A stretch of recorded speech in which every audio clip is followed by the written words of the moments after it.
আমডাঙ্গা বিধানসভা তৃণমূল প্রার্থী হিসেবে পীরজাদা কাশেম সিদ্দিকীর নাম ঘোষণার পরেই ক্ষোভে ফেটে পড়ে তৃণমূল কর্মীরা। বাদ পড়েছেন বিদায়ী বিধায়ক রফিকুর রহমান। বুধবার দত্তপুকুর নীলগঞ্জ রোড অবরোধ করে টায়ার জ্বালিয়ে বিক্ষোভ দেখান কর্মীরা। তৈরি হয় তীব্র যানজট। এই দিন কর্মীদের তরফ থেকে দাবি তোলা হয় রফিকুর রহমানকেই প্রার্থী করতে হবে।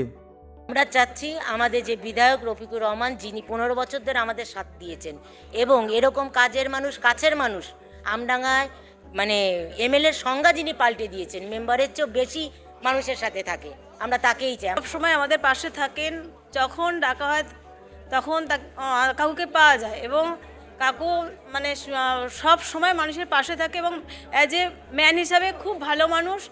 তো আমরা কাকুকেই চাই।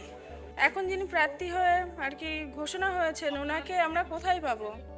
মানুষের পরিষেবা যে দিতে পারবো কিনা আমরা বলতে পারছি না। হিন্দুদের কাছে আমরা যে ভোট ভিক্ষা করতে যাব, কি প্রচার করব? যদিও রফিকুর রহমান জানান, আমার কিছু বলার নেই।